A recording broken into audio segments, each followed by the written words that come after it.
What's up, YouTube? Back at it again with another banger video. This time we're taking a look at Superboy, the comic book. Just in case you were confused and you thought that this stack of paper was a show or a game or a movie or something, it specifies right on the cover, this is a comic book. It's called that because this is the tie-in to the 1988 show, I think. I think that was the year it came out. And this came out like a year or two later. And it ran for about 22 issues. And it's set in that universe. The reason I wanted to talk about this series is because these two issues were done by Curt Swan. Curt Swan had a stint.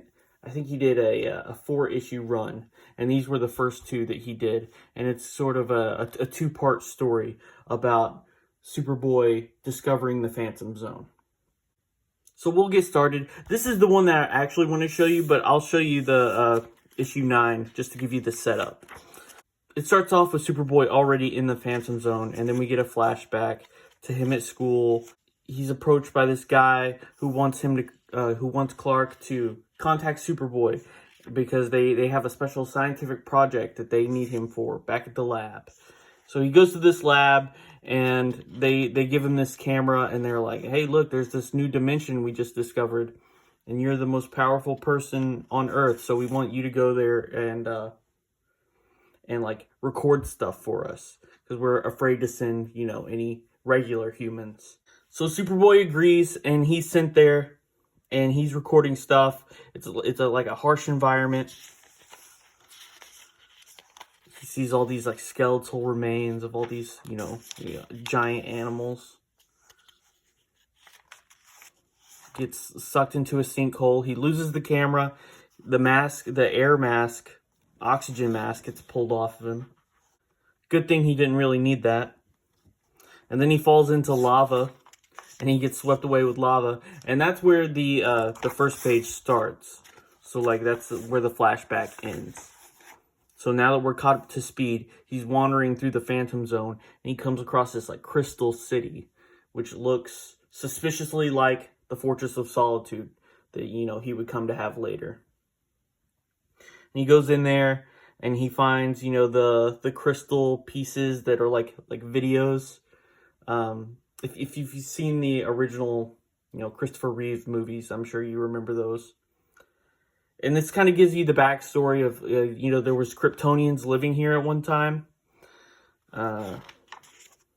They had survived the destruction of Krypton because they were exploring the Phantom Zone. So when Krypton exploded, they were stranded here. There was no way back. So Superboy is wondering, where's all the Kryptonians now? And that's when he meets this guy, Hellion. And he's the one who's killed all the Kryptonians. And he and Superboy get in a fight. Superboy loses. Hellion steals his armband, which is how he teleported there, and it's his only way back. So after he rips off the armband, he throws him into this pit of like little bug things, these like leeches. After he escapes from that pit, he takes one of the crystals. They're very shiny. They produce like light, and he uses it to stun Hellion, and he steals back his armband, and he's able to teleport back to the lab just in time. And as he teleports back, he trips, and he lands on this countertop with this beaker on it, and it shatters the beaker, and it cuts his hand, and he realizes he doesn't have his powers, or at least they're diminished. Anyways, that was that issue. That was all the lead up to this issue, the one I actually wanted to talk about, with where Lex Luthor shows up, and he looks a lot like Sean Penn for some reason in this book. At least on the cover he does, to me. So Superboy, his powers are diminished. He's not as superpowered anymore. And this whole second issue is all predicated upon this one panel here, or I guess 2 panels. It all hinges on this, right? So he lost his powers in the Phantom Zone. The scientist is like, well, you have to go back because, you know, logically, You know, that's where you lost your powers. That's where you'll get them back. And I'm not sure that that's very logical. Like, I don't know why he jumped to that conclusion. Unfortunately, our good intentions may not be enough. You were contaminated by the zone's alien environment and technology. If there's a means to give you back your powers, logic says it's in the zone. Really? Why? What makes you think that? You know, there's nothing here. Also, I just want to point out, like, Kurt Swan's doing this art, and it's in the 90s. So Kurt Swan, you know, he's known for being a Silver Age artist, like 1950s, 1960s. Just seeing him draw, like, in this, like, more modern book, or much later book, I guess it's not modern anymore, but seeing him draw in this, like, very distinct era of 90s comics, it just feels so weird, because, like, you can still see his like, Silver Age drawing style still peek through at parts. And this is where Lex Luthor shows up with a ponytail. I don't know why he has a ponytail. I mean, we'll see. You saw in the beginning, like, he's bald on the cover. So he won't have that ponytail for very long. So Lex shows up, and it's explained that he's been spying on this laboratory because that they've been working with Superboy. He's been, like, hacked into their, you know, computers and monitoring this whole operation. And at this point in the story, I guess in the show, he was already a criminal. So, like, he's wanted right now. He's not just, like, some scientist guy. Like, he's a wanted criminal. They know he's bad. So he shows up waving a laser gun around, and he's saying that he's like, you know what, I'm not here to kill you. I'm here to help you get your powers back. I want to go into the Phantom Zone with you. He's like, I'm going to give you a suit, a containment suit. It's going to help protect you since you're not at full strength. He's like, I'll give you a jetpack to help you fly. He's like, and all I want in return is the technology that we find there. He knows that there's Kryptonian technology in the Phantom Zone, and he wants it. So that's why he's offering to help them out.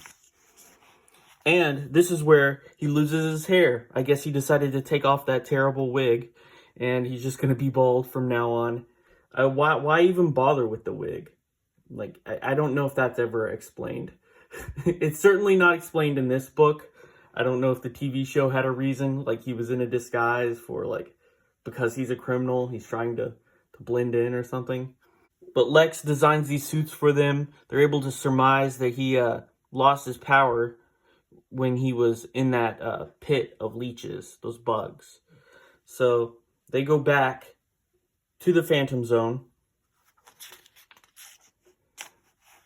and they're still walking around and seeing all these skeletal remains of these, you know, Phantom Zone creatures. And it looks a lot like Challengers of the Unknown. Again, because he's such an old guy. At this point, he was like 70 years old when he's drawing this. And he's from the Silver Age. So everything here kind of feels retro. It feels older than it actually is. You know, it's so odd seeing this Kurt Swan art next to, like, ads for video games. So the Earth, it cracks open. There's like a little earthquake, and there's a rift. And Lex, he takes off in his jetpack. Clark, you know, Superboy, he's not used to having to use a jetpack. He's used to just being able to fly. So he doesn't think to use his jetpack right away. And then when he does try and use his jetpack, it doesn't work.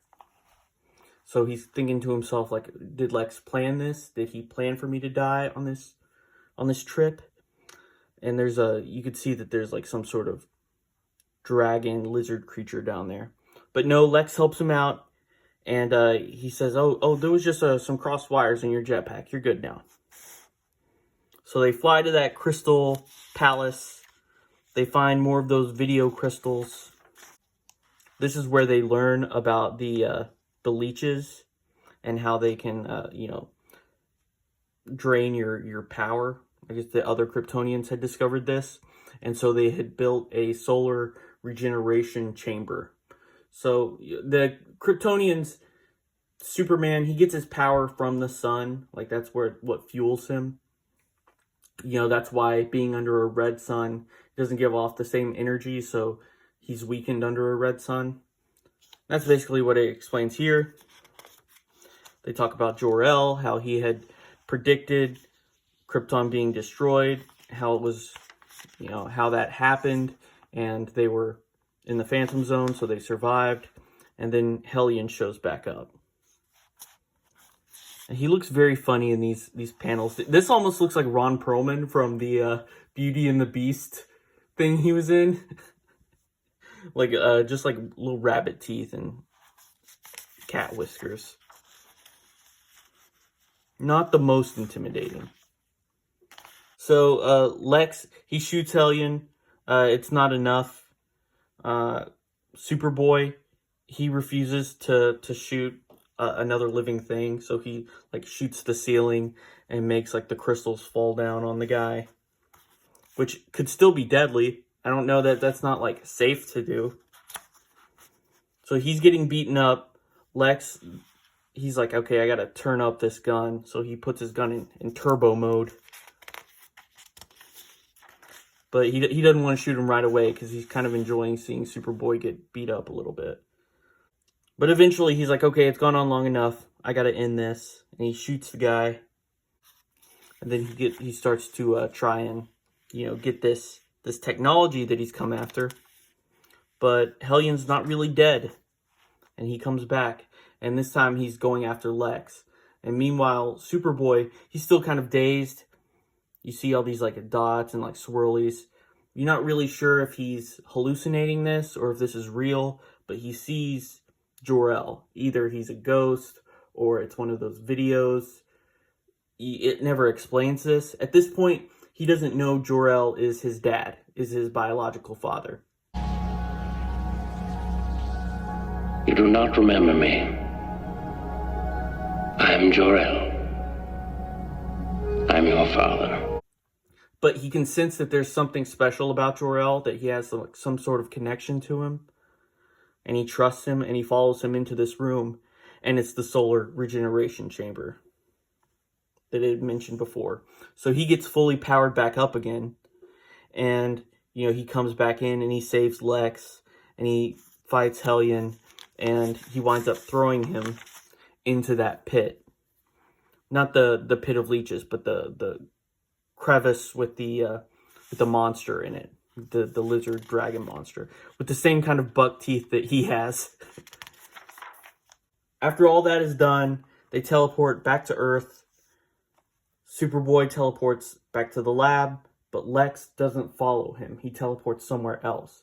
And it's because, you know, he's a wanted criminal. He knew Superboy would want to turn him in. So he decided not to follow him back. And that's the end of the issue. And it does continue. But these were the issues that I picked up the other day. And I just thought that just the comparison of these art styles of, you know, we're so used to seeing Kurt Swan's 1950s, 1960s work, seeing the 90s era Kurt Swan. I just thought that was interesting. So I hope you enjoyed this video. Come back, see me next time. Don't forget to hit like, smash that subscribe button, and I'll see you next time. Thanks for watching. Bye.